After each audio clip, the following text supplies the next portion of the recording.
Good morning. Thank you so much for joining us. We're ready to get started. You have signed on to get information about the KyCL grant. So this is KyCL Technical Assistance for the grant. And I wanted to just explain to you a little bit about the way this is going to work.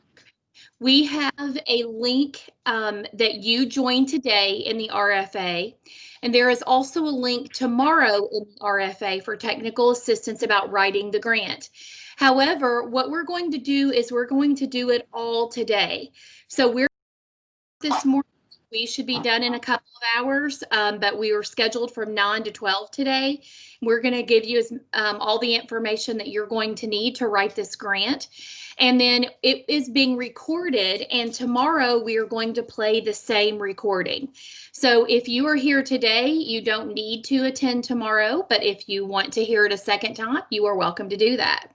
I am Dana Steele. I'm one of the directors for the KyCL grant, and I'm joined by Danielle Ward, who is also director for Circle and KyCL. And we're excited to be here with you today and share some information that we hope will make writing this grant a little easier for you. You can always put your questions in the chat box. We'll be watching the chat box if you have any questions. And then we also have an opportunity at the end of the presentation to ask questions. So if you would just be thinking of, as you go along, be thinking of questions that you might have, then we will definitely answer those before we leave today. Thanks again for joining us, and Danielle is going to get us started. Good morning, everybody. Welcome. I don't think anybody has their mic on, and that's great. If you do, just mute your mic. That'll help with any feedback issues that we have. And as Dana said, we are recording. So today's session is on the grant proposal development, how to develop the narrative for the KyCL grant.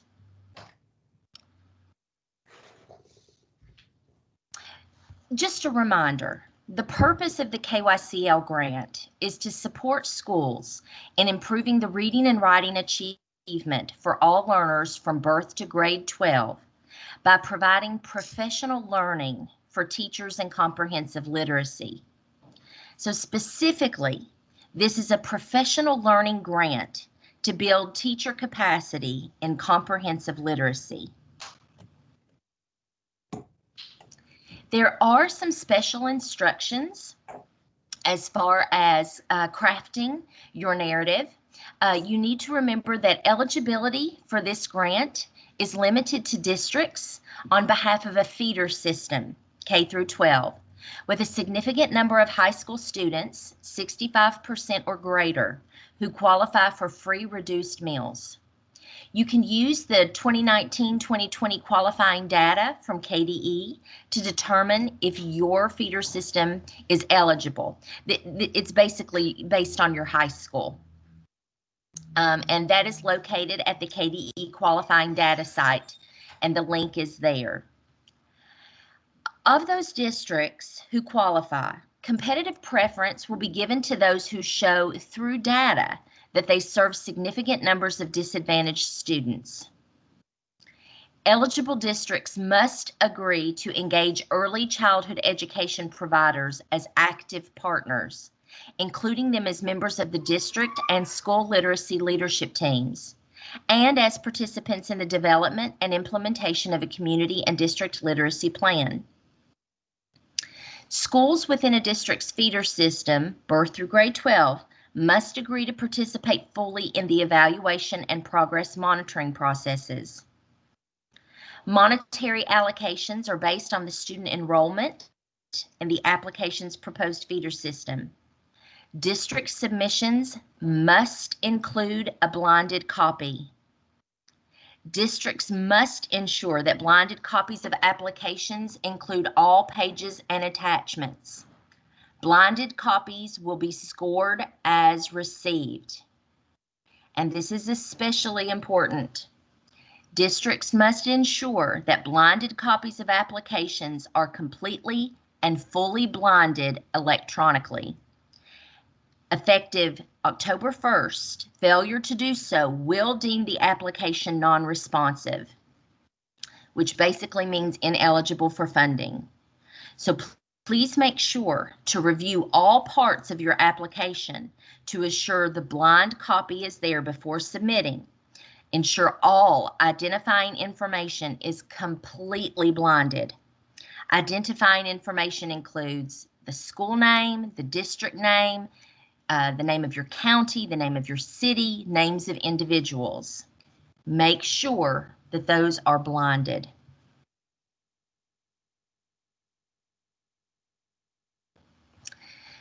Next, let's talk about types of applications. So districts new to Kentucky Striving Readers grants may. Districts currently awarded grant funds in Striving Readers Comprehensive Grant, or CIRCLE, may apply. Districts currently awarded grant funds in Round 1 of Kentucky Comprehensive Literacy Grant, KyCL, are ineligible to apply, even if you have an additional feeder pattern that meets the application criteria.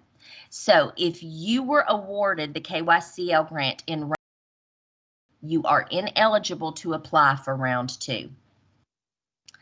New applicants are defined as a district that does not currently have a Kentucky Striving Readers grant. Continuation applicants, those are defined as districts that currently have a CIRCLE grant. So continuation applicants must demonstrate baseline data and percent of growth in academic achievement achieved through their CIRCLE grant. The applicant must provide successes and lessons learned. Continuation applicants must also be in good standing and have no instances of non-compliance based on the official submissions document, annual progress report, or project-specific measures.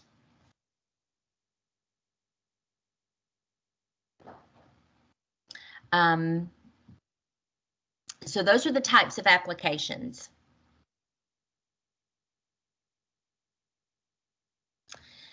Next, let's talk about, before you begin writing the grant proposal, there are a couple of things you need to do.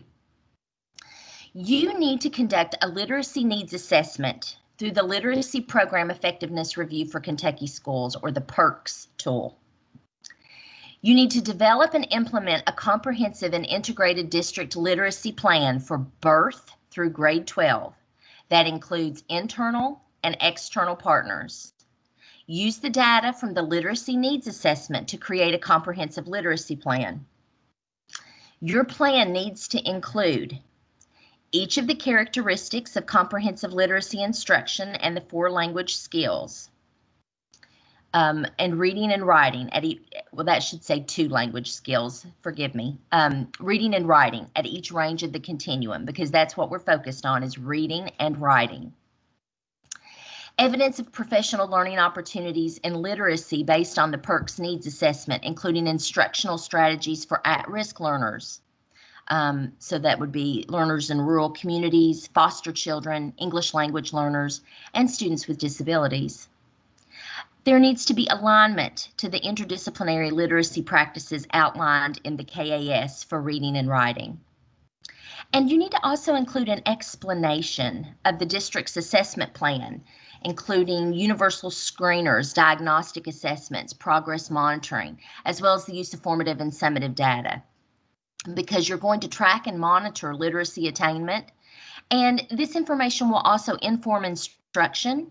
It will inform intervention, accommodations, and professional learning.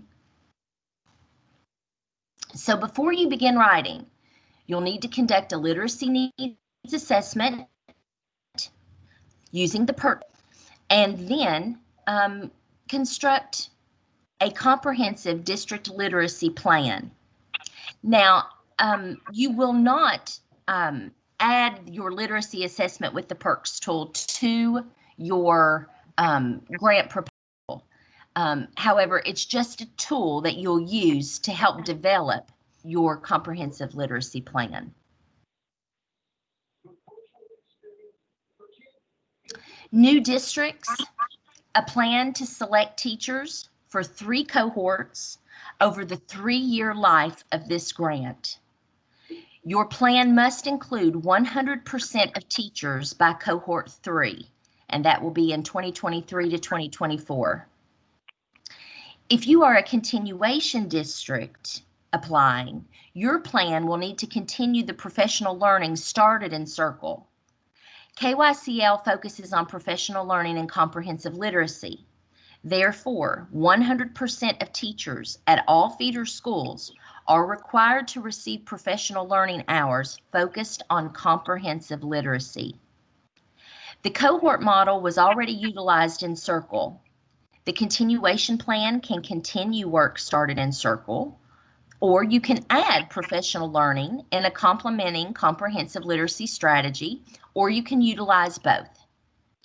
Continuation districts should work with their selected professional learning providers to create a professional learning plan that continues or adds to teacher learning and comprehensive literacy. Districts who are a continuation district should link Circle work to the KyCL literacy plan in their application.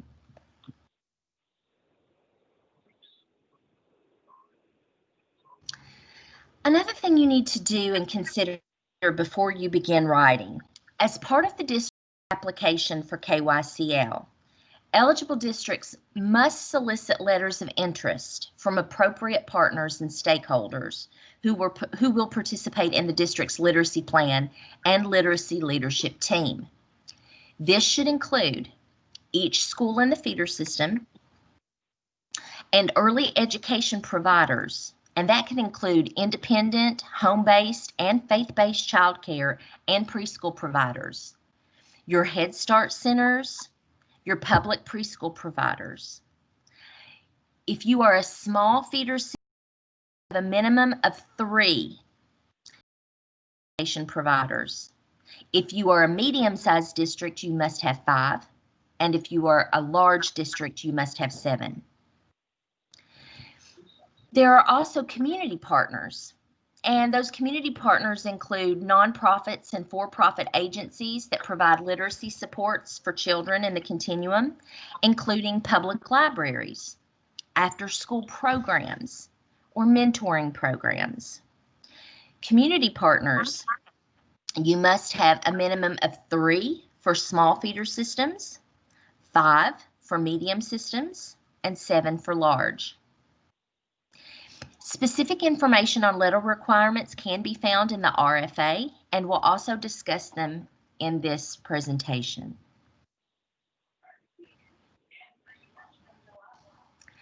Letters of interest from schools.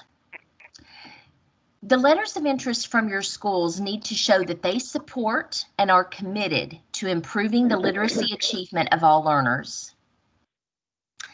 It needs to also show that the need or the plan of the school is to create community partnerships relative to and for early literacy.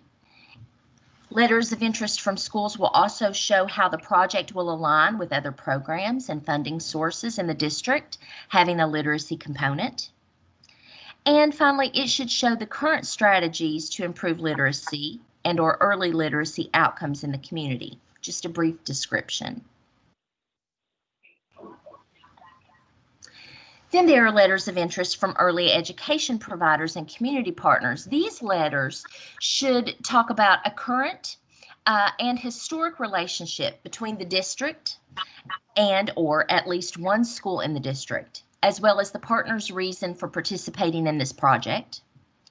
There should be a plan in this letter describing how the partner's staff will be involved in the development and implementation of the literacy leadership team and literacy plan. There should also be in this plan a description of how the parents, especially parents of children who are high poverty and high risk populations, will be involved. The types of support needed by the partner related to professional learning and leadership capacity building, specifically for improved literacy and pre-literacy. And the partner's commitment to the project, including, if available, prior work in literacy and pre-literacy within the district and the specific birth to grade 12 feeder system.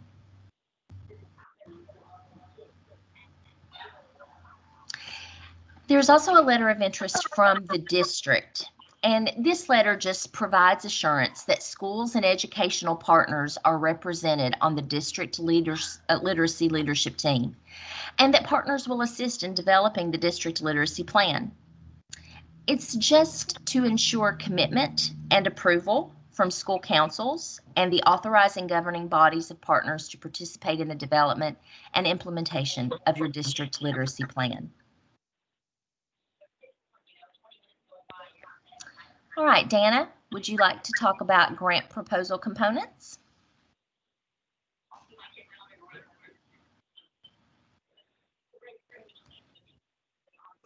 Sure.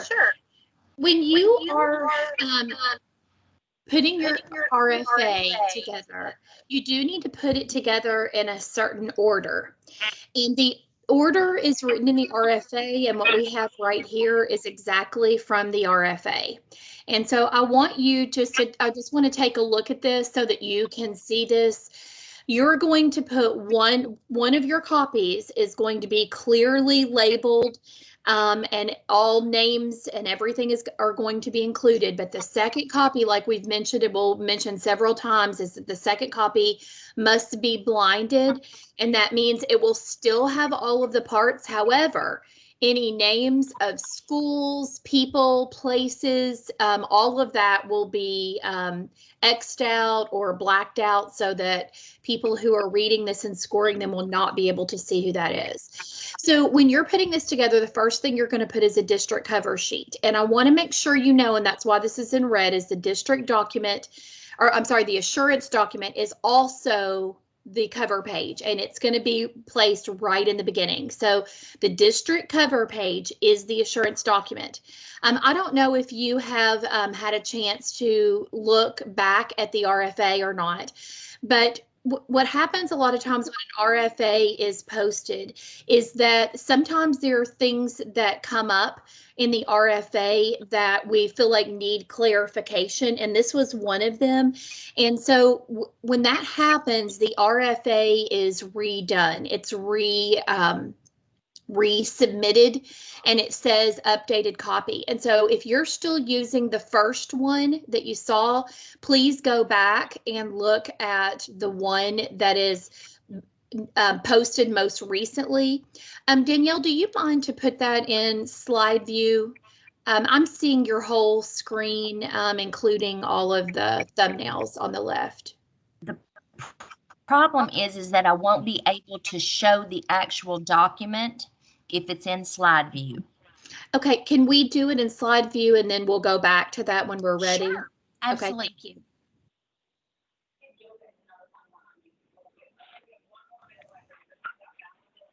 Okay, so the first thing you're going to have is that district cover sheet. And again, in the RFA, it mentions an assurance document. I just want to let you know that that is the cover sheet.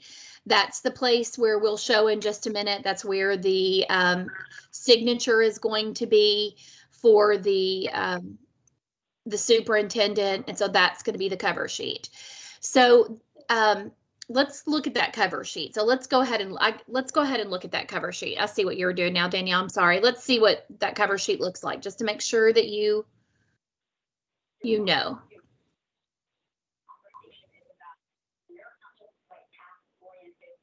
Sorry, Dana, hold on just a second. It's going to be hateful now. Well, let me just go ahead and set, and we'll take a look at all of this together. The next thing that's going to be in the order is going to be the school principal and partner signature page. You're going to have all of your principals sign. You're going to have all of your partners sign. And the last time we had a TA, I told you that what I wanted you to do is I wanted you to put the principals and have them sign. But then I do want you to turn that in the blinded copy, but obviously the names have to be wiped out. So it'll just be a page with a whole bunch of wiped out names, but it will allow the people who are looking at your documents to actually see how many people have signed on. And so I do want you to go ahead and put the principal partner signature page in the blinded copy in the right order, but I just want the names to be X'd out or blacked out in some way. Same with the school council signature page. You're gonna attach that, and you are also gonna have it in the blinded. The blinded is gonna be identical to the first one, except all of the names will be extra or blacked out. So you do need to get your school council signature pages. And the reason for this is, and the reason for the principal and partners is because this grant is going to require a lot of work on the part of the principals to make sure the professional learning is going on in the school and the focus is put on literacy that needs to be when you're a part of this grant. The principal is going to have to be a huge part of that, leading that work in the school. And any partner that you get also needs to know that there are things that are going to be expected of them. Partners who are in early childhood are going to need to get professional learning hours. They'll be a part of a cohort to get professional learning hours. If they're another partner that you decide to use, then they're saying that they have a commitment to helping the school. Same with the school councils. The school councils need to be on board with this grant, and so that's why they need to sign as well. The next thing that you're going to have is you're going to have a GEPA statement, and we're going to show you that in just a minute. The GEPA is not included in the 25-page limit. It is an attachment. And let me go back and say that district cover sheet is not included in the 25 pages. The school principal and partner signature page is not included. The school council signature page is not included. I'm saying they're not included in the 25-page limit. They're all attachments. They're all things that go along with that 25 page. That's the same with this birth to grade 12 feeder system form. We'll show it to you in just a minute to make sure you know what we're talking about. That is just something that you're going to add on at the end. That's going to be the name of all your early childhood partners and schools that'll be a part of this feeder system. And then the next part is your 25 page. The 25 pages are going to include your district eligibility narrative. And we're going to go over this more closely in just a minute when we look at the points, but it's going to include your historic and current literacy and pre-literacy practices, your literacy plan narrative and professional learning plan as well. All of that is what's going to be in that 25-page narrative. After that, you're going to attach your literacy. So this is something that was clarified when the RFA was updated.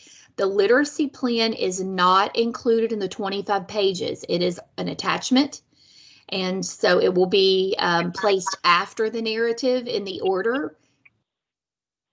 The next part is the itemized budget, and I want to make sure you see that it says with a budget narrative.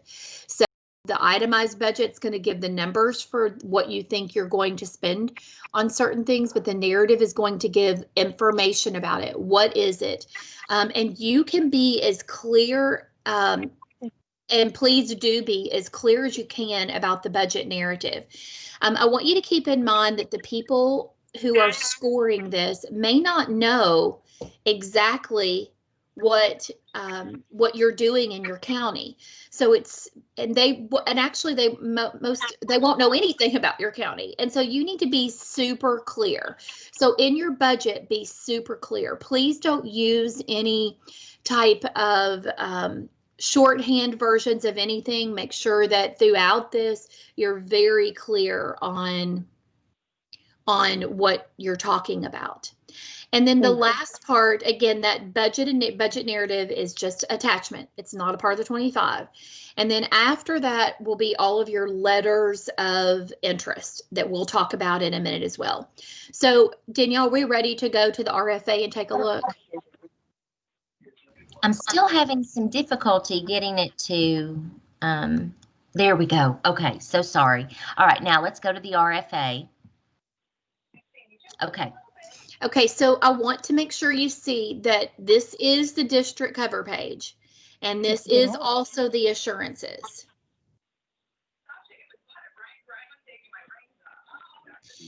And Luann asked a question, and she said the district cover page is also 100% completely blind. Yes. The reason for blinding is because we do not want any reviewer to know what district they're fairness. And so every single that you put in the original also goes in the second copy, but they are blinded. And so, yes, even the notary. So every single part of that is going to be blinded. So you'll have two of these. So when you're getting ready to submit one of them in the order that we just talked about, exactly with all names and everything.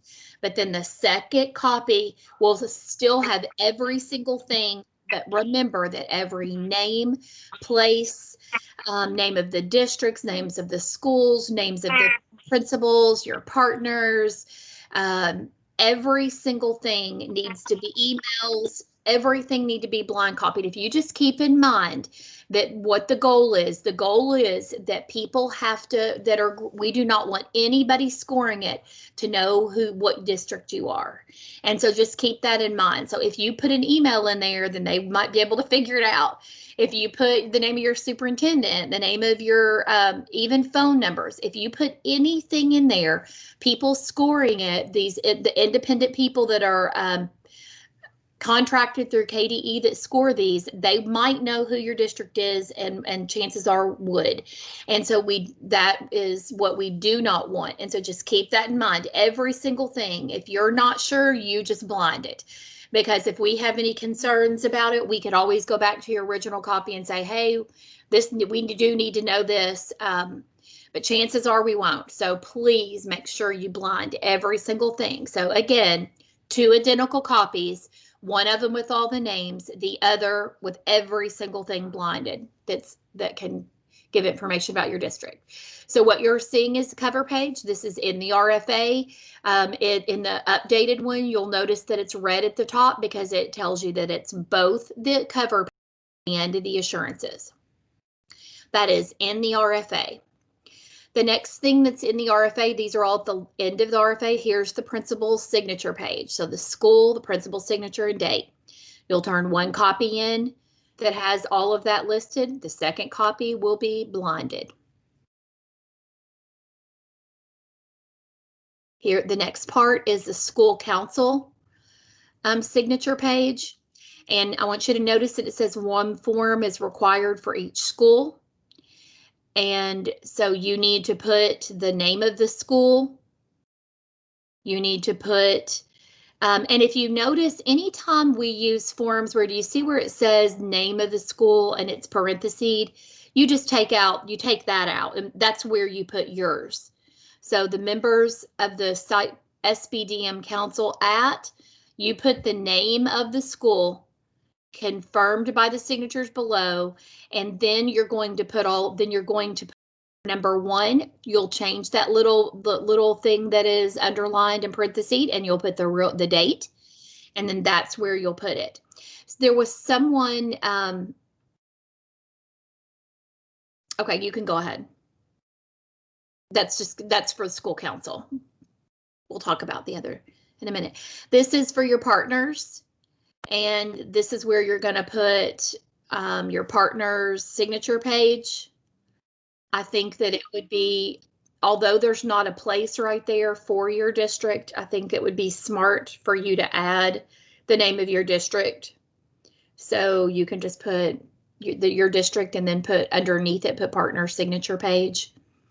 And then that'll be the name of the organization, whoever is responsible for that organization, and the date. Okay, you can go ahead. Here's your feeder system page. You're going to be showing what schools are going, and by partners, this is talking about your early childhood partners. In this grant, partners is referred to in 2 ways. One time when we refer to partner is any early learning or early child care provider, early learning teacher.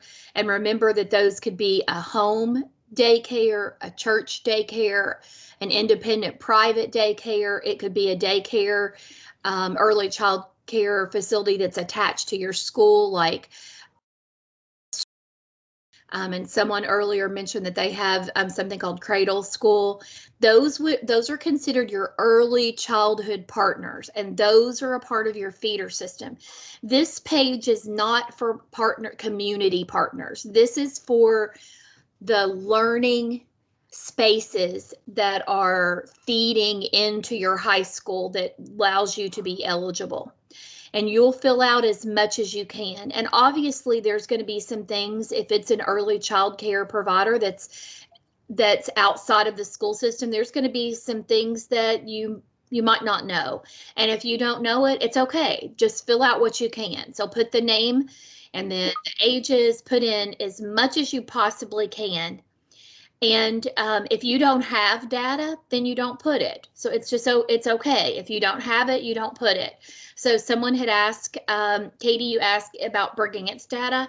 If you don't have it, you just don't put it. And you just put, we currently don't have any data for that school. It's not going to affect your points at all. It's just going to be clear about what you already know about that child care provider. So if you don't know it, just type something there and say, we don't currently know this. We haven't collected this, and we don't know. And it's okay. It's perfectly fine. And so just fill this out for remember that's going to be every early child care partner that you have, even if it's outside of the school, will be on this form. Every elementary that feeds into your eligible high school will be listed. Every middle school that leads into your eligible high school, and then obviously the high school. So this is all of the schools. Feeder system means all of the schools, all of the learning systems that feed into the high school. And again, if there's information that's requested here that you don't have, all you have to do is type in that box, we don't have this, and it's okay. Okay? Again, this is not for community partners. Okay, so this part is the district budget narrative. And I want you to notice that there is a munis code, and if you ask someone about in your district, your budget person in your district about munis code, they could help you with munis code. But don't get hung up on munis code. If you don't feel like you're sure on what munis code it is, it's okay. That's not something that you need to stress about. It's okay if you don't know exactly what munis code what you want to do and what you want to purchase falls into. That's really okay. But what is important though is that you have to describe exactly what you're going to do. And this is a drop down box. It expands, not drop down, but it gets bigger. And so I want you to put as much information you can about what you're wanting to purchase. Then I want you to notice over at the other side, there's an amount budgeted and amount matched. There are going to be some things that your district will say, it will pay a portion of this from the grant and we'll pay a portion of this from the district. And if you decide to do that, that's perfectly fine. One example of that is the grant director for KyCL. If you decide to have a grant director, then your grant director can only be paid 30% out of the grant. And if your district decided you wanted a full-time person and this grant director is only overseeing things related to the grant for the 30% of the time, then you could, because they're paid, let me go back and clarify that. So you could put in the amount budgeted is 30% of their salary that the grant would pay for, and then 70% of their salary the district would pay for to make up their full time. Now, I want to talk to you about one thing here, is that when we've had past experiences in the grants, districts have done this different ways. If you have a person that is just a grant manager and they're paid 30% out of the grant funds, there are some districts who might decide, we want them to be full-time so that they can have their full focus on the grant. And in that case, we'll pay them 70%, but their job is grant manager and they'll be spending their whole time working on the grant. The other option is that 50% of a grant manager / literacy coach can be paid out of the grant. So if your grant manager is also working as a literacy coach to your schools in your district, you can pay 50% of their salary out of grant funds. And what you could explain here is that you're paying 50% of their salary out of the grant amount budgeted, and then the amount matched, maybe your district is going to pay the other 50%. In this case, you might want that person to be 100% focused on grant management and also on being a coach. The third example I'm going to give you is that we do have some districts in the grants that decide that they're going to hire a full-time person, but they only really need that full-time person to work the amount they're paid for out of the grant on the amount they're paid for out of the grant on the grant activity. So for example, if they're 30% paid for out of the grant, then they do, as far as grant requirements, they have to spend at least 30% of their time on the grant. If they're a grant manager / literacy coach, then 50% of their salary can be paid for the grant, but the expectation will be 50% of their time will be spent on the grant. And there are some districts that is enough. They feel that that's going to be enough to support their district. And so that is the amount of time that they will spend on the grant. So I gave you three examples, and those three examples are examples of done in the past in our Circle grant, that some are working 100% on the grant, even though they're only paid a portion out of the grant funds. But then there are some districts who are only working on the grant the amount of time compared with the amount of money they're paid from the grant. So please ask questions if you have a question about that. But in this, you need to be totally clear on what you're going to do. And so if you're going to match budget for their salary, then you would want to put it here. But I will tell you that there are some things that you're going to put on the narrative that you won't have an amount matched, and that's okay. If you decide to, that's fine, but you may not. So when you're paying your professional learning providers, you might budget 100% of them out of the grant funds, and that's perfectly fine. Your district does not have to match everything that you list here. That column is only if your district has decided that for some reason you will match it. And typically those decisions are made based on the full amount of money you have each year and what how you're really wanting to spend it, and what your district is already spending in that and in those types of areas. So I just want to be very clear that your description needs to be very thorough and needs to explain very clearly what you're going to be doing. And then you will put the amounts over at the side. The amount budgeted means the amount that comes out of the grant. The amount matched comes out of your district. And just for clarification, you do not need to put amount matched. Okay. That's not a part of the 25 pages. It's going to be attached.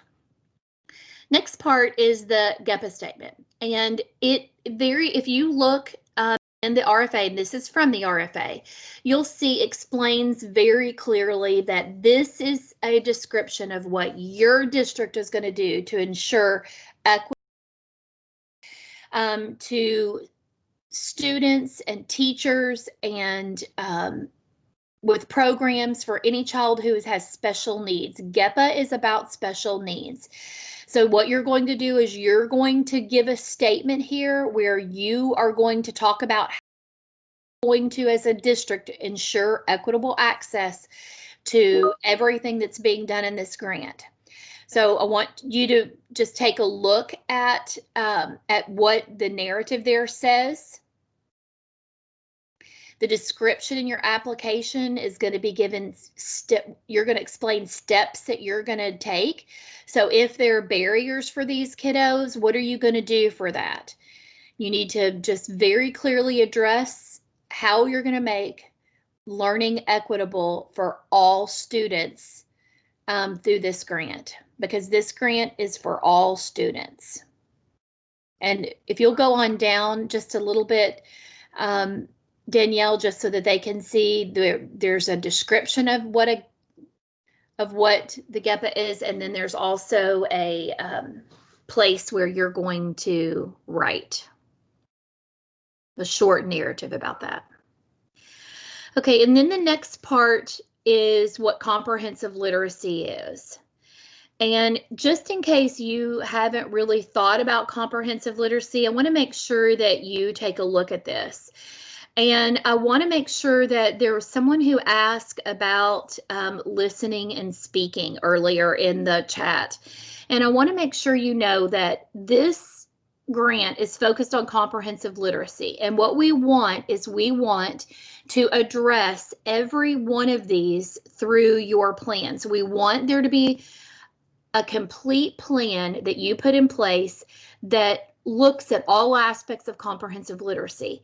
And this is a really nice form to go through and just say, do like a checklist. Do we do this in our county? What do we do for this? What do we do for this? And checking through and making sure that you have a comprehensive literacy plan.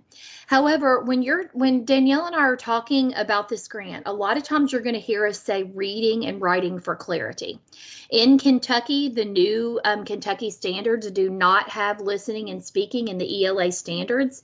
And sometimes it can be confusing when people are trying to decide what professional learning looks like.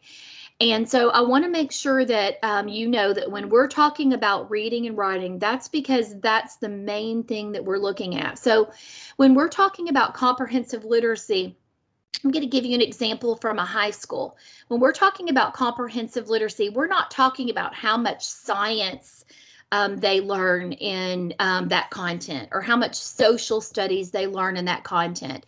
That is not what comprehensive literacy is talking about in this grant. In this grant, it's their ability to read and write. So when we're talking about when we're talking about comprehension, it's always going to be reading comprehension that we're talking about in this grant.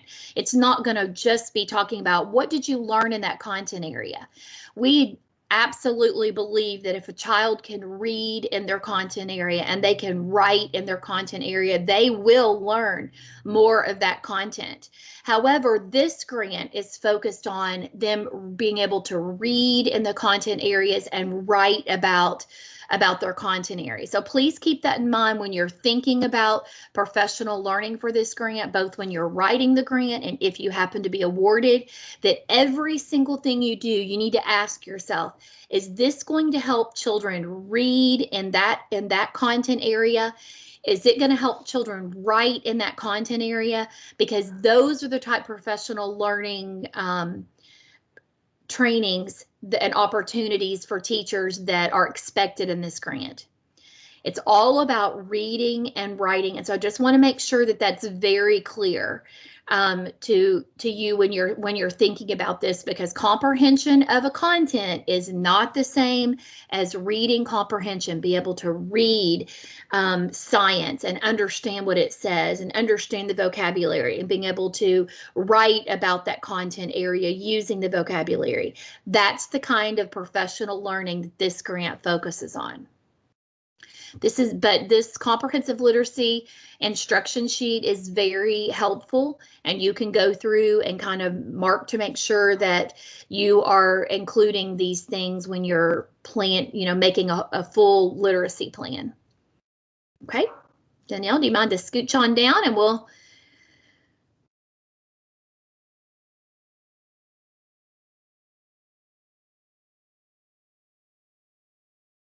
So this is the last thing that's included in the RFA is just where you fall as far as small, medium, and large. And when if you want to know how much money do I have to put on that budget chart, well, if you look, you can just figure out whether you're small, medium, and large. And then if you go into the RFA in the chart where it lists the amount of money you have every year, You'll be able to figure out where you fall, if you're small, medium, or large. So this is in the end, at the very end of the RFA, in case you need to see that. So I hope that anything else in the RFA you'd like for us to show?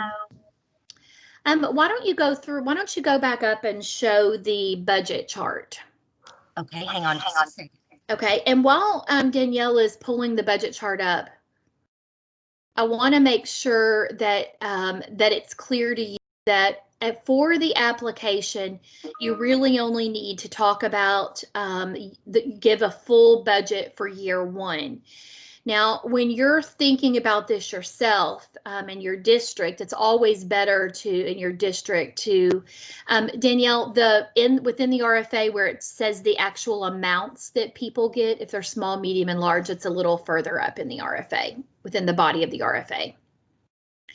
When you are giving information about your, when you're planning your budget, it's always a good idea to keep in mind the full picture. Like, what will we do if we have this for 3 years right here? What will we do and how will it look? It's always a great idea to go ahead and be thinking through that. However, for the RFA, you really only need to submit a budget for year one. So if you take a look at this, this gives you every year though. This is your year one, year two, year three, and if you're small, medium, and large, this explains that you have how much money you'll get every year. And just want to make sure you know that this is what they call a continuation grant. And continuation grant means you get money each year based on your performance in the year before. So this is a little different, and it's actually that way for us as far as federal. So you will turn in information to us, and this is not student data. You will turn in student data, but the continuation is not based on student assessment data. It's just based on doing all of the things that you have agreed to do for the grant. So you will be turning in, if awarded, we will have certain things that you will turn into us. And those things, along with the times when we meet with you and talk through, those things will assure that you're doing what you're supposed to be doing, what you plan to do, you're following your literacy plan, and you're using the money in the way you're supposed to. But because this is a continuation grant, you have 3 years available to you, but you will need to do everything you agree to do for this grant to continue getting the money each year. Again, it's not assessment data. It's not student assessment data. It's you doing the things in your literacy plan, or if you can't, if some crazy thing comes up like COVID did for this past year, there are lots of changes that have to be made in all of those districts, and it's perfectly fine. But we just have to be aware of all of the changes, and we have to know that you are using the money in the way that you need to align with the grant.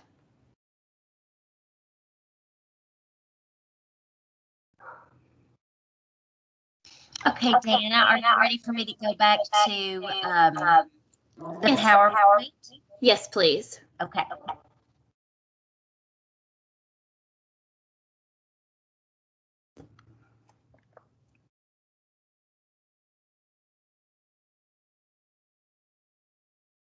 Okay, so what we were just talking about is we were just talking about everything that needs to be in the grant. Will that go away, Danielle? If you click on what you just moved, will that go away? That's fine. That's a good place for it. Okay, so let's talk about just for a second what we just went over is we went over what's in the RFA and as far as everything that needs to be submitted. But this is also a part of it. It's clear on the formatting. So the proposed narrative needs to be organized in the order that we talked about.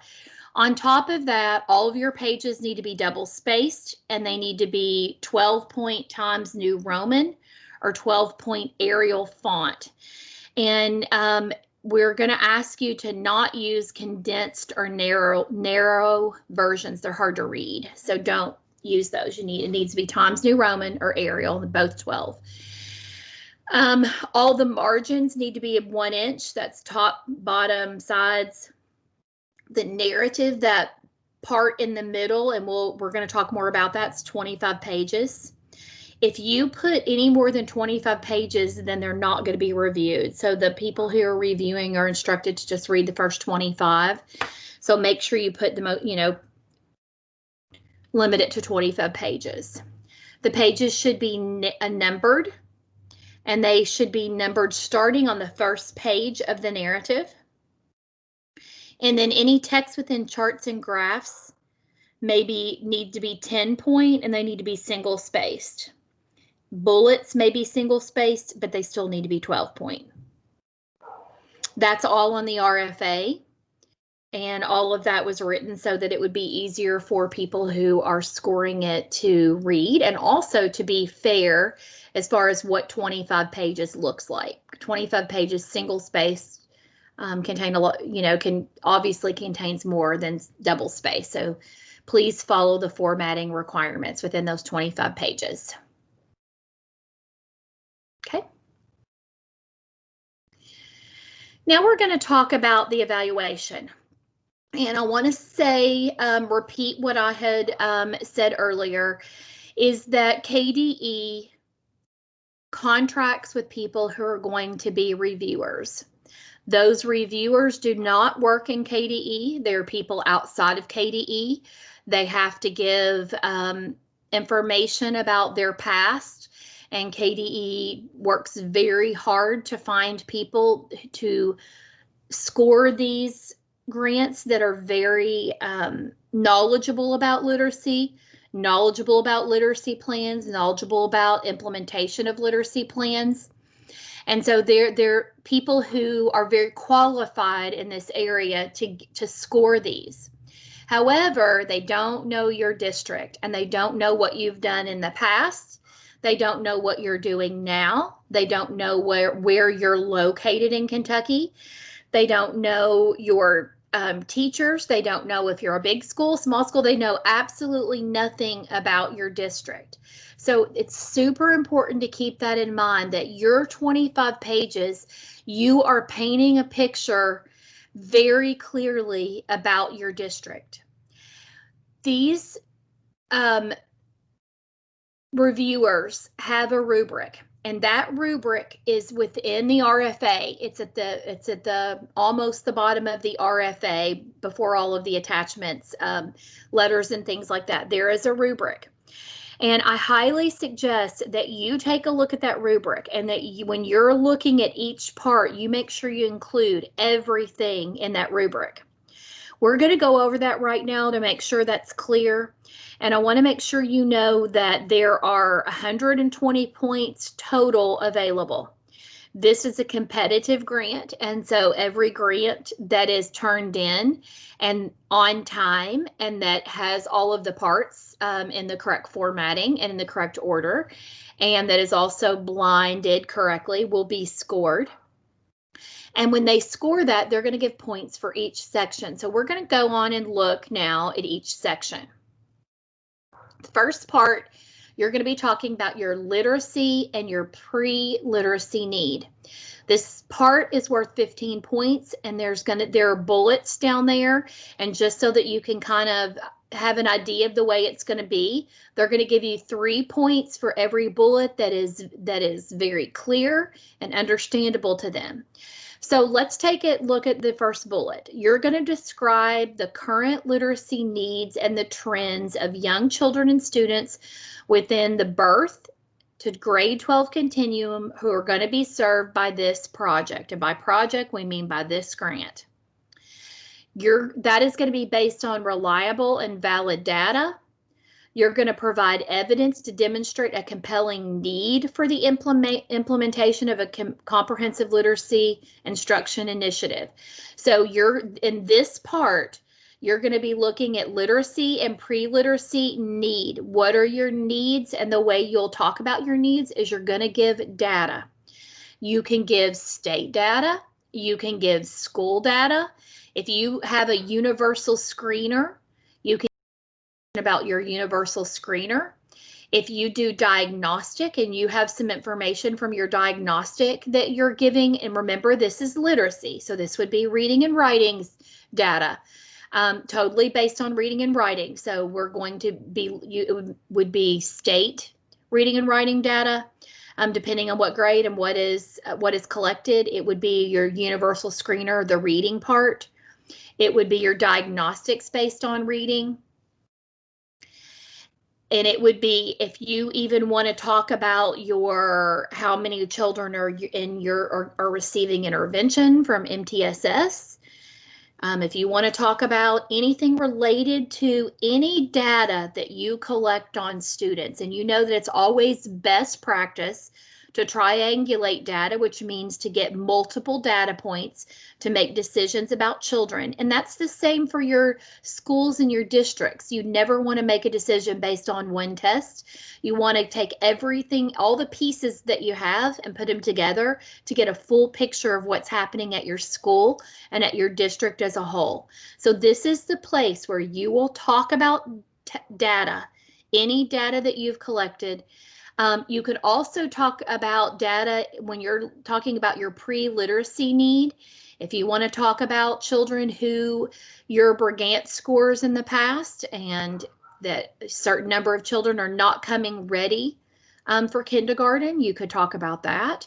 If you have APES data for preschool that might be in your buildings, or in your district, then you could use that. So this is a place that you will present the case that you have a need. There is a need, a literacy need or a pre-literacy need in your district. Now, if you are a continuation, and remember, continuation is circle. If you are a circle district, all throughout this grant RFA, you're going to see the word continuation, and that means you. That means you're going to talk about something a little different. So you are going to talk about all of that. However, you're going to also provide evidence to demonstrate the need for continuing a comprehensive literacy instruction initiative. And so you're going to talk about what's happened through Circle. And where it talks about you must provide baseline data and the percent of growth in academic achievement. If you're a Circle district, you should have taken time to look at how your district was doing before you got involved in Circle, and that would be considered your baseline. And then how has your district done since you've had Circle? How have you grown? This is not a place to it's fine to show that you still have a need. So I don't want you to think in this, if you don't show growth, that you're not going to be a good candidate or you will not get the points. This is just putting the truth out there. This is where we were, this is where we are. And please just say it like it is. It is going to be to no benefit. It doesn't benefit you at all to try to show a growth that isn't there. So just talk about your data, talk about what's happened in Circle so far, and talk about why you need to continue it. That's one of the bullets. The next bullet is describe the disadvantaged students and young children to be served. This is where you're just going to talk about your disadvantaged kiddos. And you're going to, if you have and your young children, but when we talk about young children, this is talking about your birth to age 5. Talk about them and why do they need this? Like, how's this grant going to help them? The next bullet is describe the process and criteria the district used to select participating schools and partners. So this is where you're going to talk about your vision for the grant. In the beginning, you're talking about what your need is, and then down here, you're going to say, and because of that need, we have selected these schools and these partners. Now, this grant, the the expectation is that every early learning, as many early learning partners as you can, you will get. There is a minimum, but as many as you can. So if you have more private daycares, church daycares, independent daycares that want to partner, absolutely get as many as you can, because our goal is to teach as many as those early learning teachers as we possibly can. And so you want to use as many as you can. And so you'll talk about that. You'll talk about why you selected them. And the expectation is also that every elementary and middle school that feed into that eligible high school will be a partner. However, there are some districts that have a reason why some of the schools, why they would not select a school. For example, there may be a special type of a school within your district, and for whatever reason, it wouldn't make sense for it to be a part of this. And if that is the case, then this is the place where you will explain why you did not select some schools and partners. Now, I want to be super clear. This is for one feeder system and one feeder system at all. And you cannot add any other schools from your district into this feeder system. It is only the early child care, the elementary, the middle, that have students that will be going to that one eligible high school. This is not a place to add any extra schools. This is just a place where if you are going to leave anyone out, you will talk about it. Now, I want you to notice that this bullet also gets 3 points. And so if you don't have any district, any schools you're leaving out, then what you will need to say here is you will need to say, we have chosen this many early, and we are including every elementary and middle school in our district that feed into our high school. So you're just gonna put something there, because that is a bullet, and you want to get 3 points for that. And so it's fine if you don't have if you're not leaving schools out. It's preferable not to leave schools out. We want to include everybody, as many as possible. So in that bullet, just to be clear, you'll just say, we're including everybody. And if you even want to say we're including everybody because we want to ensure that our district has a systematic plan to reach children and improve teachers' ability to teach reading and writing, and to improve our students' success with reading and writing, you can put a little blurb there. The next one is describe the need for improved assessment literacy and how it could support a comprehensive literacy initiative. You know that when you're thinking about literacy, if you don't know the needs of your children, then it is very difficult to meet those needs in the targeted way that is really necessary to meet them completely. And so it is very important that you have a good literacy assessment plan in your district, that you have screeners. And in this grant, you will be required to purchase and use a TELD-4 to check on 4-year-olds' oral language skills, which we know is so important and feeds into them being good readers. So you will, and when your district may not already have that, and that's perfectly fine, but that will be a part of this grant, is purchasing TELD-4. But then you know that you give Brigance, and some districts give dyslexia screeners, and if you don't, maybe that's something you want to add on for your incoming kindergarten students and your K1 and 2. You might want to add in a dyslexia screener. You might be giving already a universal screener. If not, you might want to add it. You might already be doing diagnostics. You know that when you're giving a universal screener, you never make final determinations about what kiddos need. You've got to get more information. And so that universal screener just pinpoints what kiddos look to be struggling on that one test that's given in that one day. And then you do further diagnostics. And so what diagnostics do you give? Or would you like to give? What progress monitoring are you going to use, or do you want to use? So this is where you're going to describe the need to what you need to do to improve your assessment literacy. Now, I will say that if you think yours is awesome and you have every single thing, you have obviously everyone gives Brigance, it's required, but you already do dyslexia screeners, and you already do universal screeners and diagnostics and progress monitoring and give benchmark reading tests along the way. If you already do all that, then you'll just talk about it right here. You'll just say, we feel really good about what we have, or you'll talk about your need, but you do need to put something in that bullet. So either talk about a need that you have to improve your literacy assessment plan, or talk about what you have going on that you feel good about and how you will continue that.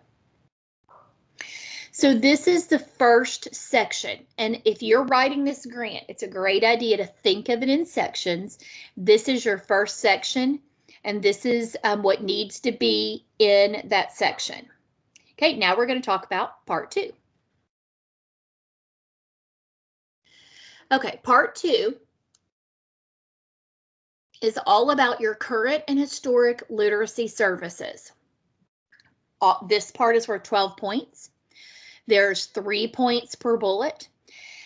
This is a time when you're going to remember that the people scoring it don't know your district at all. So you are going to be giving very clear information about your district. You're going to talk about the current literacy programs, your current services, your current supports that you're providing to students and all of those participating schools in that feeder system. You're going to talk about that. If you are continuation, remember that means circle, then you're also going to right here talk about what have you been doing, what are you doing in circle. And it's perfectly fine if you want to even give a little information, a little more background. You know, before we had circle, this is what we were doing. But with circle, this is now because we've had circle and we've been able to implement this in our district. This is all about what you're currently doing, and you're going to be super clear. Like I said, remembering that people don't know you who are scoring this. So the first bullet is going to be all about what your plan has been in the past, what you're currently using. And if you're circle, what's happened through circle. Make sure you always mention that. If you're a continuation district, you'll always mention we have been a part of circle, and this is what was happening before, and this is what we've been able to do through circle. The next bullet says you're identify the current literacy programs, supports provided by selected community partners, particularly service for young children from birth to age 5. This is your time to say, what has your district done in the past for birth to age 5? And if you're brand new, there's a chance you might not have done a lot, because if you're thinking of birth from the time the baby is born all the way to age 5, those very young ages are ages that are typically not thought of in public schools in Kentucky. But in this grant, they are. So what have you done? And if you've done nothing so far, it's perfectly fine. You're going to explain that we've done nothing but for birth to age 5. So you can talk about that. However, or you can talk about what you have done. Even if it's small things that you've done here and there, you can talk about it. If you have used any community partners in the past, you'll talk about what you've done. Remember, this is all about your current and historical literacy services. That's what this is about. If you're continuation, you're going to also talk about things that have happened in circle, like what have you done with your birth to age 5? Through circle, what have you done? And if you're circle continuation, again, it's perfectly fine for you to say, you know, this is what we did in the past. It's okay to even say, you know, that birth to age, and you may even have, I know a lot of, not a lot, but I know there are some elementary schools that even have 4 or 5s, and some have 3, 4, 5s in their buildings. But you could even say we didn't have anything for those ages prior to when they got to our school. It's okay for you to say that, but through Circle, we have started, and this is what we've done. And then you can talk about wanting to continue that. But this needs to be a clear picture of what's going on in your county. You're going to identify the current assessment plan and the needs to assure the district has a balanced assessment plan. So you're going to be very clear on that. Describe current and past efforts to align literacy services in a comprehensive manner to ensure literacy success of all students. And this is where you're going to make sure you talk about those GAP students and disadvantaged students. What have you done in the past for those kiddos? And then also, if you are continuation Circle, throughout this, you need to weave in the professional learning that's been made available through Circle, because that is your current, that's what's happening currently. That is your literacy programs, your literacy services, your literacy supports for teachers that will help kids. And so if your continuation all throughout these bullets, you need to be weaving in what did you do through professional learning through Circle that have addressed these. Remember, this is all about what you're currently doing, what you've done in the past that leads to what you're doing right now. This part is worth 12 points. Okay, now we're going to go on to part 3. Part 3 is all about that district support and commitment. When you have a grant like this that is so much money, requires so much professional learning, you have to have support from your district and a commitment to give teachers what they need to be able to do to get the required hours. And so it's really important that you have district support. The district's also going to support how the money is used, making sure that it's used appropriately. So let's take a look at these. This is all about your district support and commitment. You're going to clearly talk about that.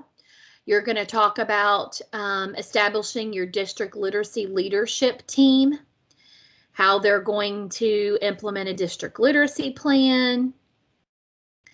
Talk about your goals for improving literacy achievement. You're going to make sure you talk about disadvantaged learners and the district's plan for that. And then if you are Circle District, you're going to explain how the district literacy leadership team has supported the literacy plan in Circle. So we had received a question and someone said, can someone at the district level go ahead and write the district literacy plan and then bring on board a district literacy leadership team if we're awarded? And yes, you could do that. However, having a district literacy plan is something that is best practice whether you are awarded this grant or not. It is best practice to have a district literacy plan that guides the literacy implementation in your district. And when you have a district literacy plan, it is never best practice for one person, a grant writer, to actually write the plan, because you need to get feedback from other people in your district. You need to get their ideas. You need to be able to talk through things, and you need to get their support and their commitment to the literacy plan. And so when you're thinking about your district literacy leadership team, having principals, having instructional coaches through the district, or if you have them through your schools, having teacher leader representation from the buildings, having a lot of people at the table will give you a much better district literacy plan, and you'll have more buy-in from your schools so that it can be implemented most effectively. And so it is definitely best practice to have multiple people on board with your district writing your district literacy plan. So you're going to be talking about that. when you're working on this part. On this part. I do want you to notice that it does mention birth to grade 12, and this is going to be new for a lot of districts. A lot of districts aren't used to including birth, like we talked about, kiddos that are at age before they ever get to school. But in this grant, that's what we're focusing on. We're focusing on even children from that are just born and their families. And so you would need to think about how could you get some representation from that level when you're working on that part of the literacy plan. And so just be thinking about that. And in this part, that's where you're going to be writing about who will be on your literacy team, how will you, was that plan written together with everyone, how will people be brought on board with this literacy plan implementation. And again, if you're a circled district, if you're continuation, then you're going to already have a district literacy leadership team that should have been a part of your district literacy plan and should be reviewing it multiple times throughout the year to make sure that your plans are being carried out and that they don't, and making any changes that need to be made. You'll be talking about that in this part. The next bullet is explain how the district will provide ongoing support to the district literacy leadership team in phases of designing, implementing, monitoring, and sustaining the district literacy plan. This is a part that I had mentioned just a minute ago. So when you have a plan, how did you design it? How are you going to monitor it? How are you going to sustain it? How are you going to make changes if changes are made? So that bullet is all about how the district is going to support that literacy team, the district literacy leadership team, and what their plan is for that literacy plan. The next one is talking about funds. In this grant, 16% of your funds have to be spent on early learning. That's birth to age 5.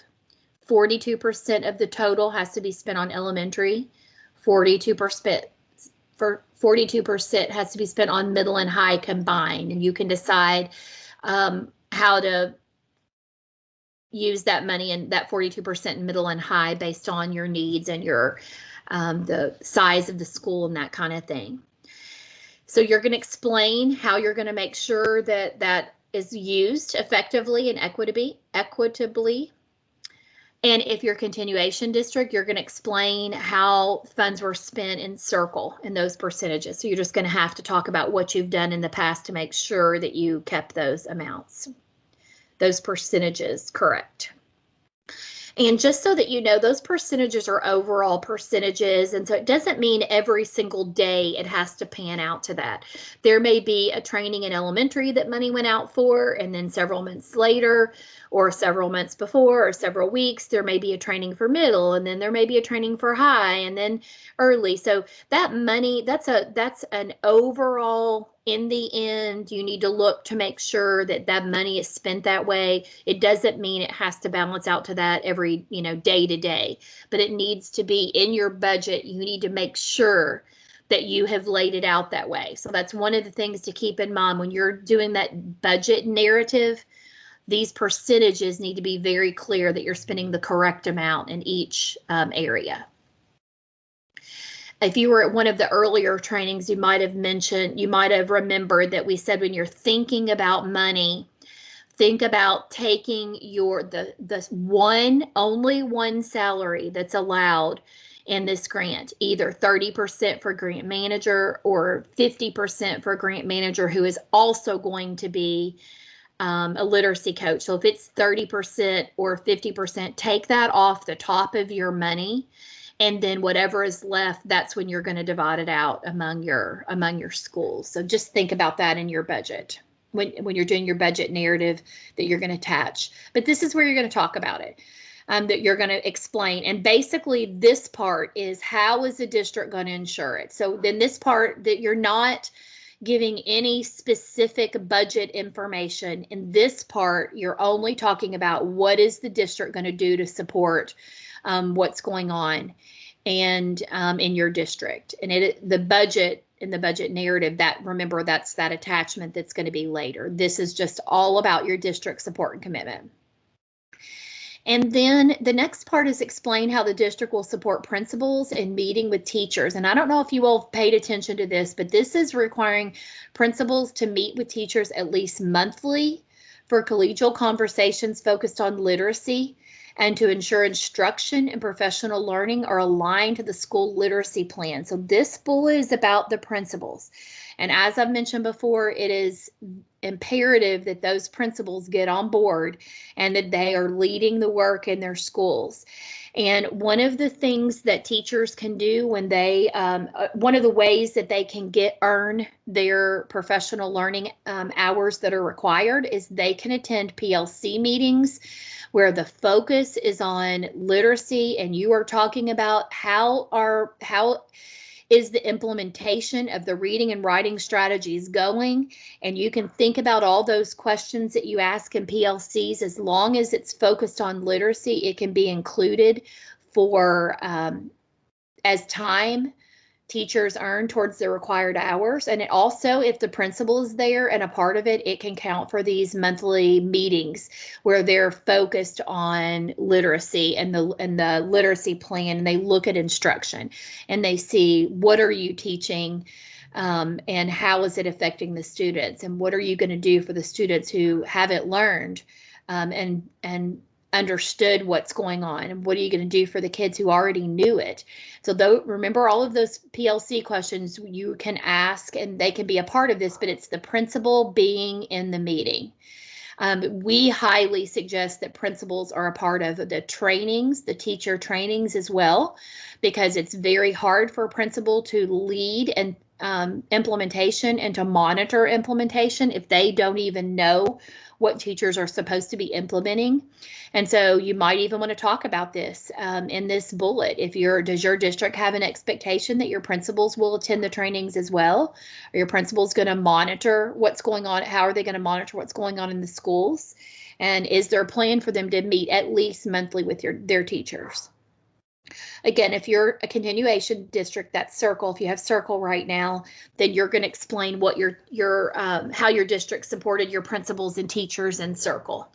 Remember that supporting teachers, your district supporting teachers, is also something that you might want to talk about in this area, because your teachers have to have time to talk about implementation and have time for going to the professional learning trainings, and they need to be given time to focus on their literacy instruction. And so this is a time for you to talk about what your district is going to do to support teachers, principals, the district literacy leadership teams.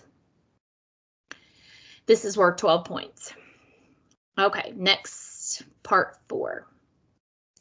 Next part is about the partner commitments, and you are going to, in this part, talk about the partners that you've identified. And remember that you need to make sure that you have partner letters of interest that are going to be attached. And in those partner letters, you're going to get points for having the number of partners that you need the minimum number, and making sure they have a letter. And then let's look for a minute at what those letters need to talk about. So they need to talk about the historic relationship between the district and at least one school in the district, as well as the partner's reason for participating. And I'm going to tell you on this one, if you pick somebody brand new that really doesn't have a historic relationship, like they've really never worked with a district or a school, it's really okay. But just say that, just in this part, just say that they're brand new, and it's okay for them to say that they're brand new and working with the district. But if they have worked with the district or a school, then they can mention that. But if they haven't, it's perfectly fine. You will not lose points if there's somebody brand new. It's fine if there's no historic relationship. You just need to say, we're brand new and working with the district and the school, and it's okay. The second one is how the partner staff is going to be involved in development and implementation of the literacy leadership team and plan.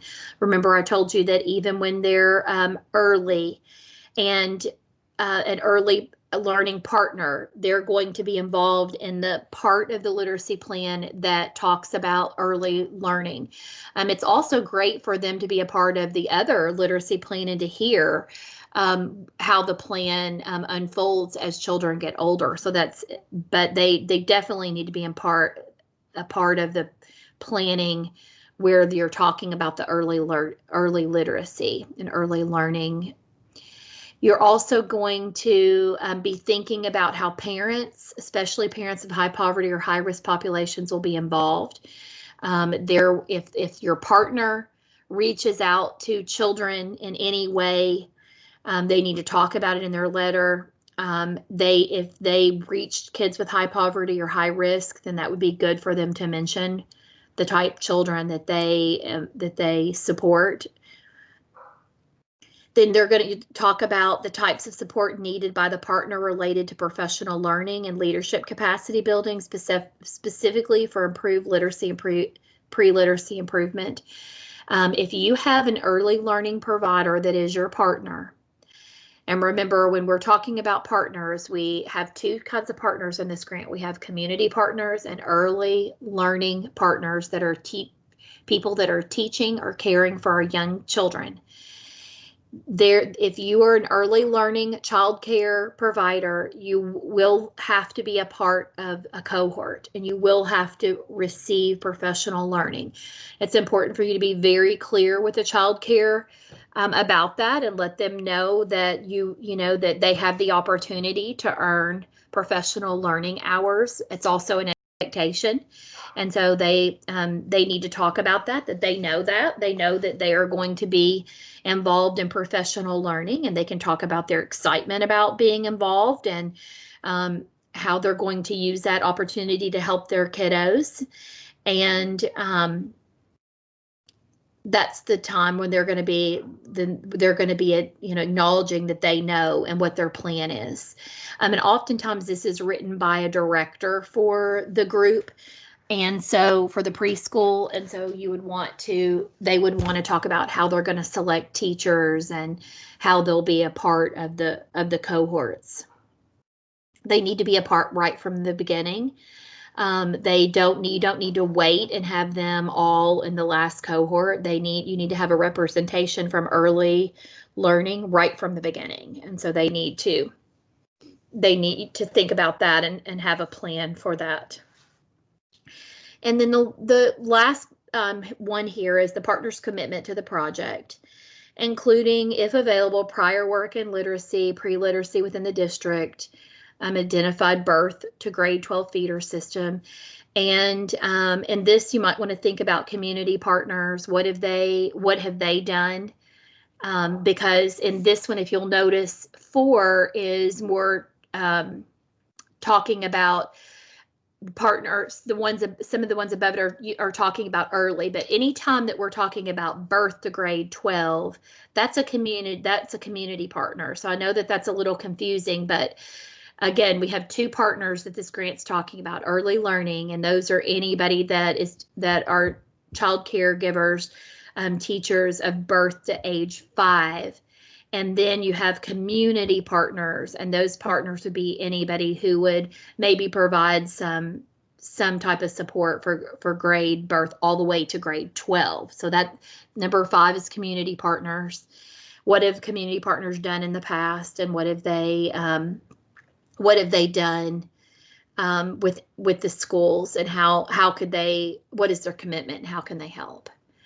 So your partners the letters just need to be clearly written, and really just information about how they're going to be a part of it. And it really needs to be more than I'm excited to be a partner and I'm going to partner. It needs to give specific information. This is how, we're excited about the opportunity. They could say something about, we're excited about the opportunity for professional learning, and we have this many teachers, and this is how they're going to be a part of that. This is how we're going to reach parents of our children. That just really is, the more specific they could be about what they're going to do to support your district, both early learning providers and the community partners, makes the letter better. So just think about that when you're talking with your partners about what needs to go in their letter. This is worth 15 points. Okay, moving on.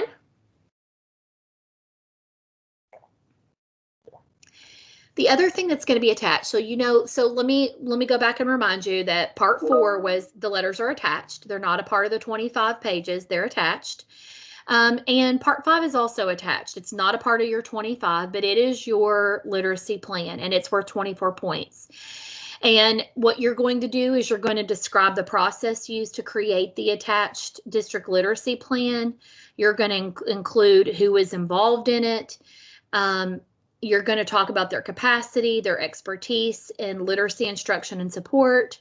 So in a good literacy plan, we should be able to see that you included district personnel, you included school administration, you included literacy teams from the school, teachers, anybody who you include in that, you're going to describe. So what did you do? What was the process? Okay, that would be the one thing. And that could be at the beginning of the literacy plan when we created this literacy plan, and then you'll talk about all those things. Then the next part is demonstrate how the literacy plan, partnerships, and literacy approaches or programs are aligned to the needs assessment and the Kentucky academic standards for reading and writing. Thinking about your literacy plan, you know that we talked with you about using that PERCS document. So you're going to talk about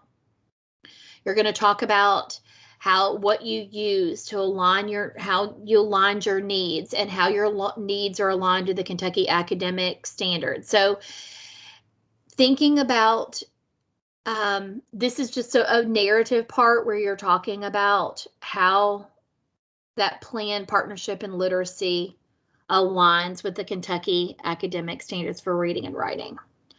And then the next part is the actual literacy plan is of high quality. It utilizes state tools to align plans. Those state tools, if you use the PERCS document and you're using a template for your literacy plan, you're using those state tools.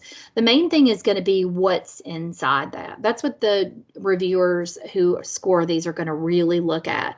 They're going to look at, did you talk about how the alignment to Kentucky academic standards for reading and writing, and is it a comprehensive literacy plan? Comprehensive means, is it birth all the way to grade 12?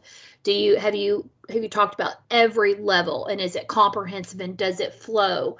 What you're doing with the little guys birth to age 5, does that roll in nicely and fit nicely with what's going with elementary, and does that fit nicely what's going with middle and high? They're going to be looking at all of that.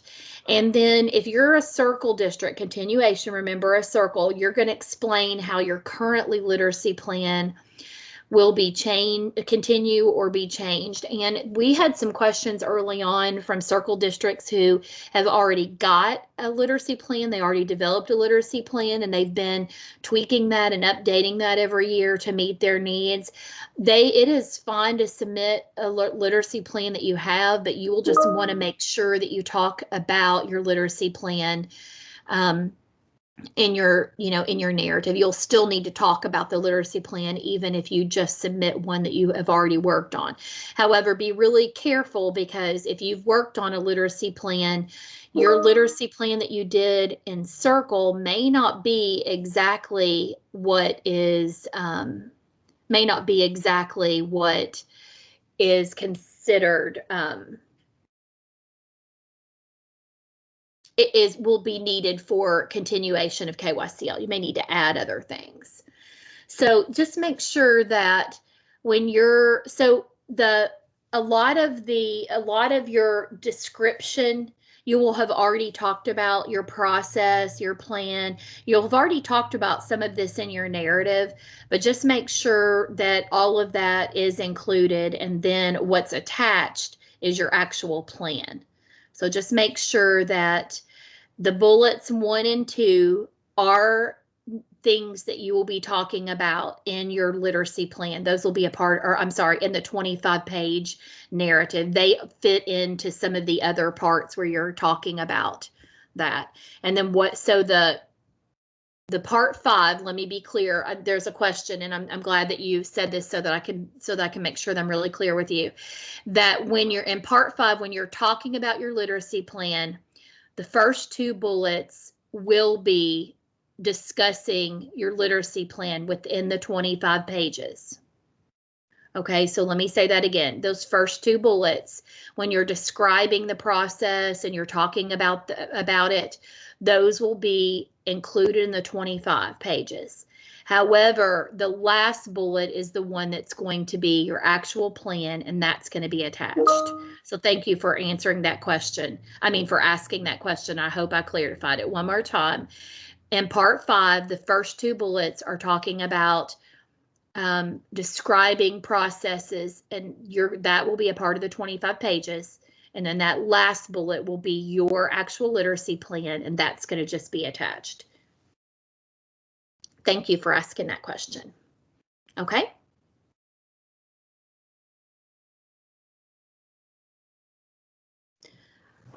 Danielle, can you go to the next?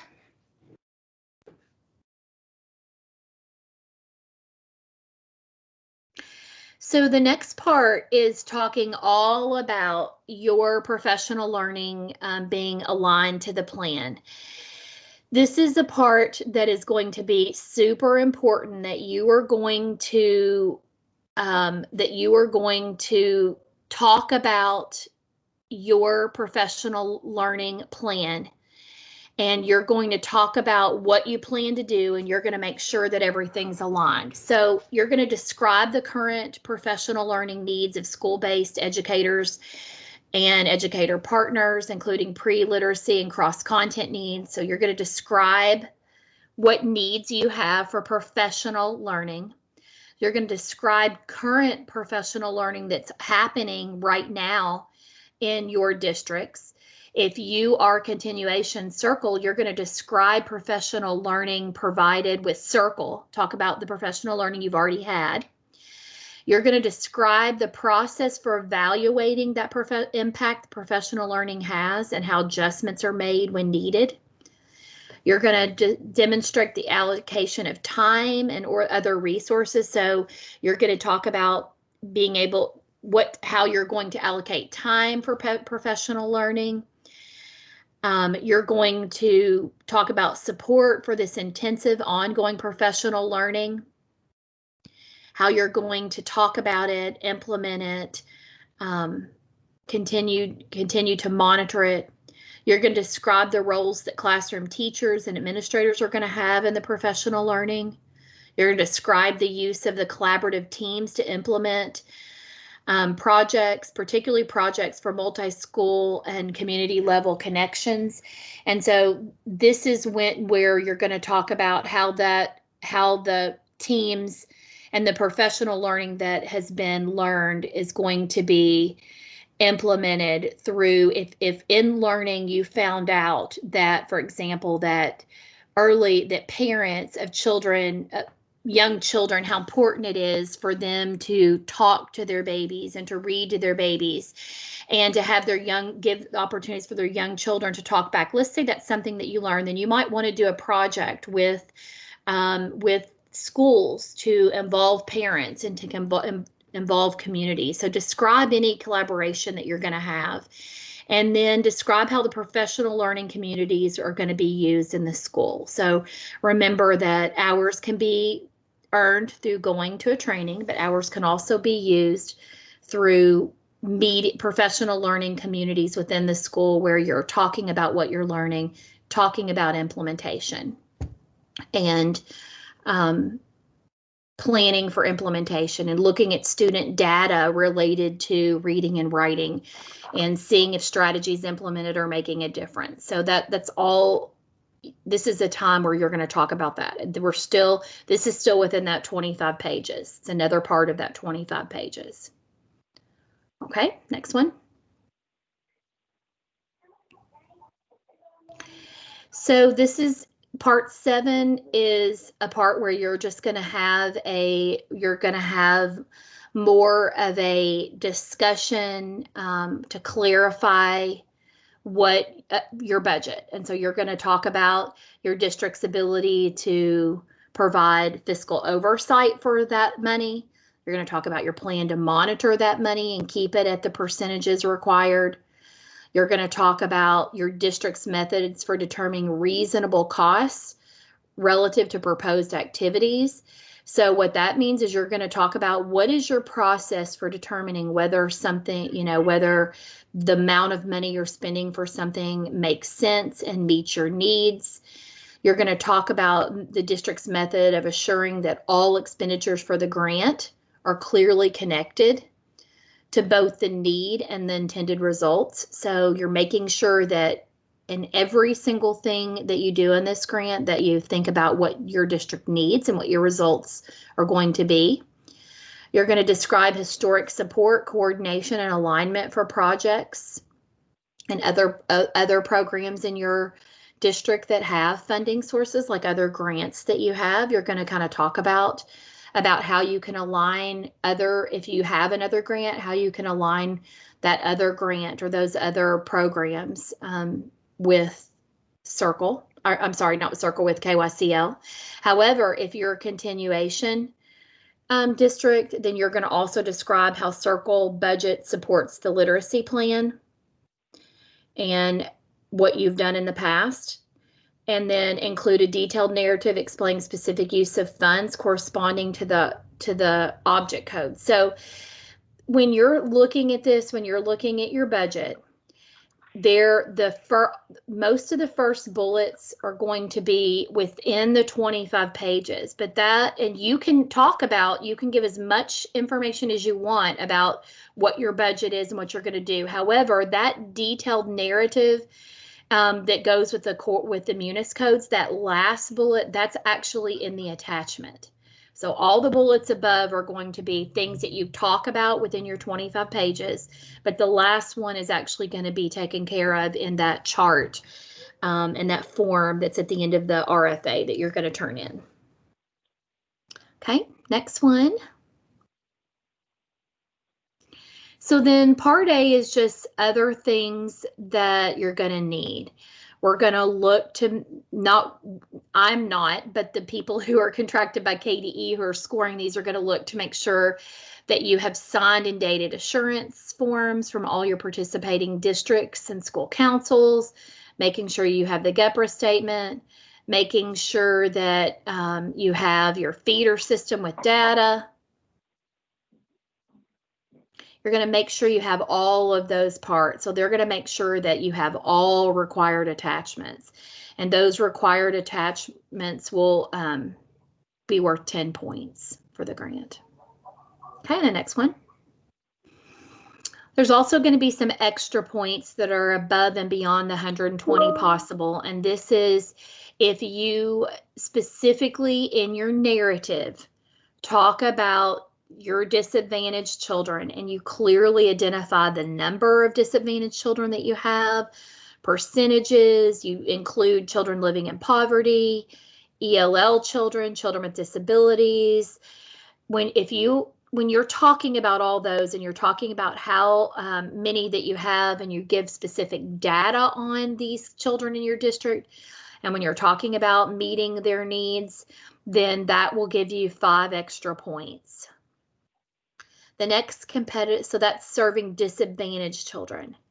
The other competitive preference, another 5 points you could earn above and beyond the 120, is just making sure that you have an alignment, birth to age 5, and that you are talking about that alignment. So you're going to talk about how does what you're doing in birth to age 5 and then kindergarten to grade 5, how are they all going to be aligned and work together? and you're going to demonstrate through numbers and types of partnerships. So you're going to remember within your 25 pages, you're going to talk about the number of partners that you have, the types of partners, and you're going to talk about how they're going to be involved. And so this alignment, when you're talking in your narrative about what you're doing with birth to age 5 also connects with kindergarten to grade 5, then that'll give you extra points. One of the things you can think about is a lot of times early child care workers have not been in a school for quite a long time.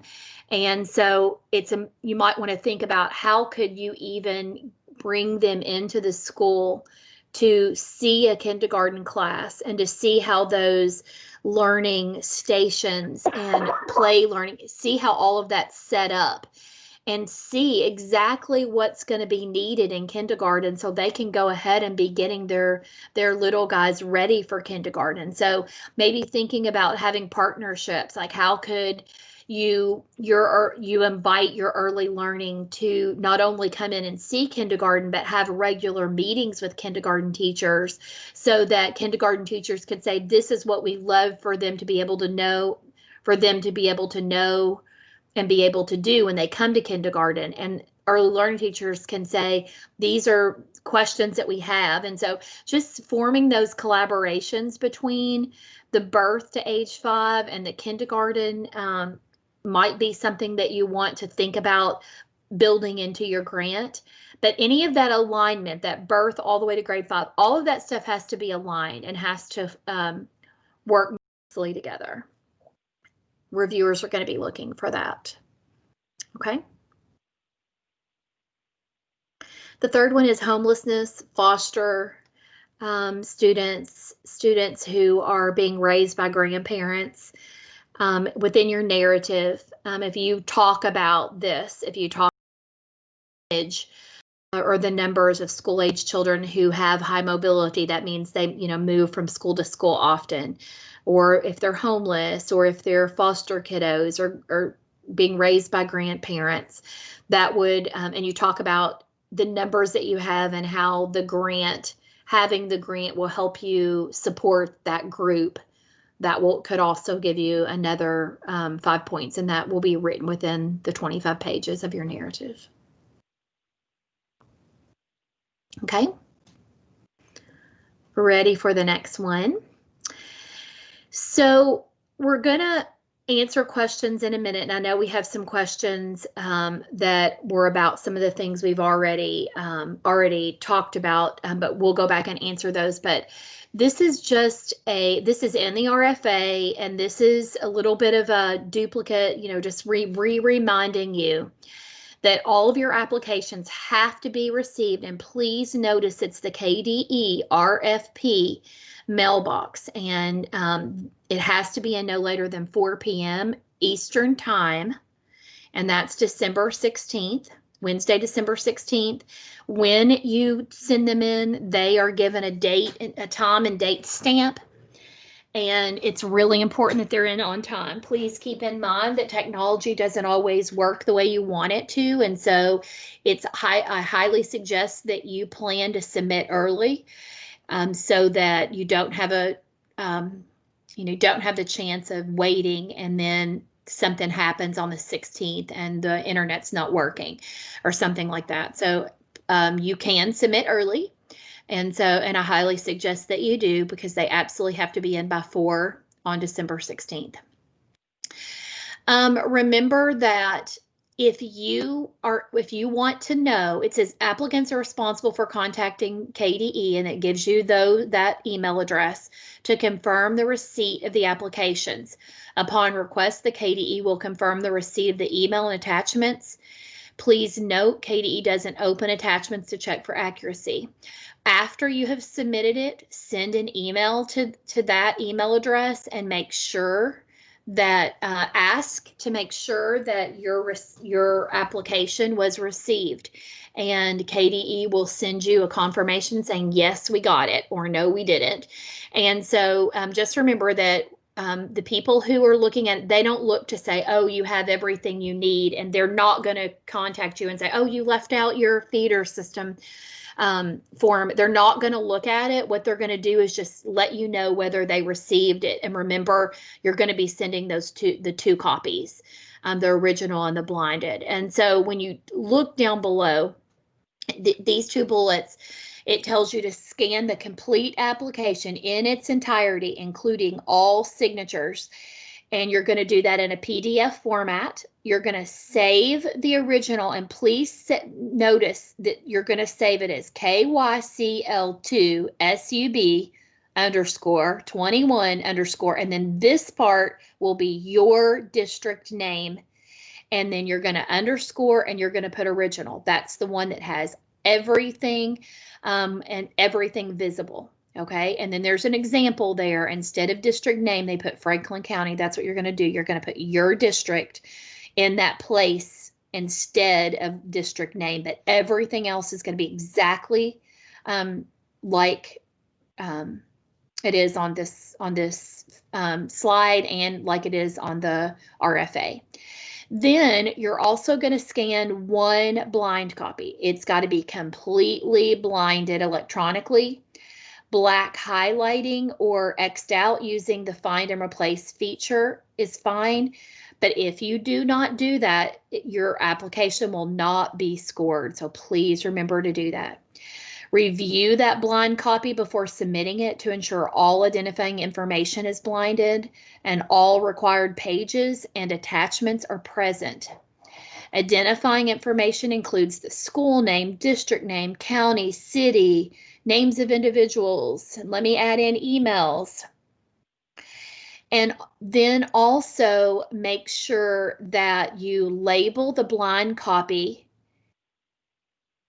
KyCL2 sub 21 underscore district name blind copy. Make sure that you put district name blind copy on that.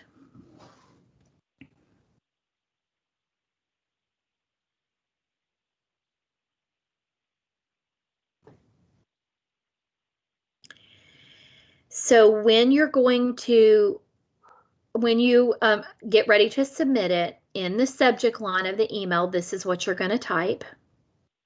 And again, instead of name of the district, it will be your district name. You're going to change that to your district name. Please make sure you do that so that it's clear that that came from your district.